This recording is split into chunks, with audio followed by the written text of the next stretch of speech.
Last time we were doing the structure of chloroplasts. So in this lecture, we will first of all revise whatever we did in the last lecture, and then we will carry on from there to our present lecture. Chloroplasts are plastids, by which we mean that they are endosymbiotic cyanobacteria believed to have entered a eukaryotic cell millions of years ago. These plastids are double membrane bound and they can be colorless or colored. The colorless plastids are known as leucoplasts, examples of which can be starch containing leucoplasts, which are known as amyloplasts, lipid containing leucoplasts known as elaioplasts, protein containing leucoplasts known as proteinoplasts. Lipids, starch and proteins, they're all colorless, and all of these three, amyloplast, elaioplast and proteinoplasts, are all examples of leucoplasts. The colored plastid known as chromoplasts, they have a colored pigment in them, an example of which is chlorophyll containing chloroplasts, and these chloroplasts they carry on photosynthesis in all plant cells. Remember, these plastids are present in plant cells and not in animal cells. These are the different shaped chloroplasts. These figures are of different shaped chloroplasts contained in plant cells, which are basically algal cells, and in higher plants the chloroplasts are lens shaped. The number and shape of chloroplasts within a tissue type is consistent in a plant. However, we took up this diagram to understand that chloroplast number and their structure can vary within a leaf of C4 plants.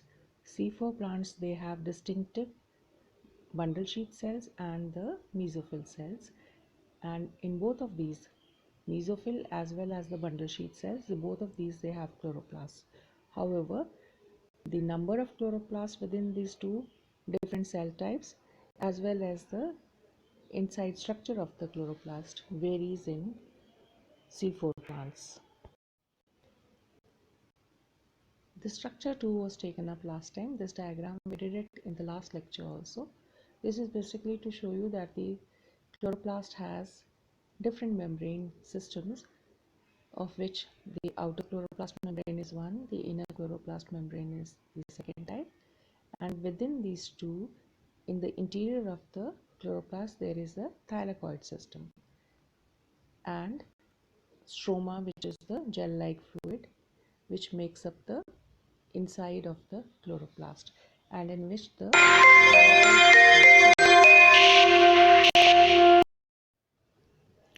this figure shows the stromules, which are nothing but the extensions of the chloroplast membrane system, and they contain the stroma, the matrix, stromal matrix of the chloroplast, and these extensions of the membrane systems, they lie in the cytoplasm.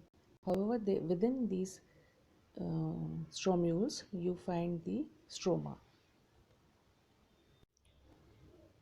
The intermembrane space is nothing but the membrane space of about 10 to 20 nanometers which exists between the outer and the inner chloroplast membranes.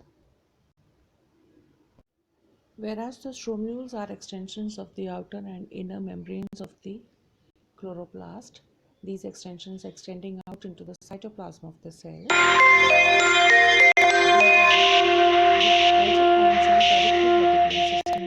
chloroplasts. This is basically found in C4 plants, and this is nothing but a mass of membranous tubes and vesicles continuous with the inner chloroplast membrane, which extends into the internal stromal fluid of the chloroplast. So, besides stromules, you can also find peripheral reticulum system in the chloroplasts. This figure shows the peripheral reticulum. The chloroplast has an aqueous fluid which is semi-gel and alkaline present within the confines of the two membrane system.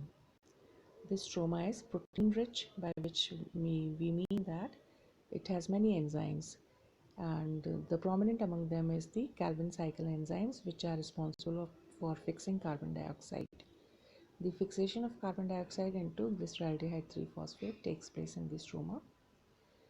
Besides these proteins or enzymes, the stroma also has the nuclear material of the chloroplast.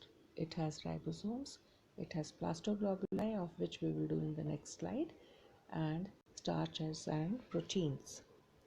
The plastoglobuli are nothing but single membrane bound structures, and they contain proteins and some enzymes and many types of lipids, vitamins, carotenoids.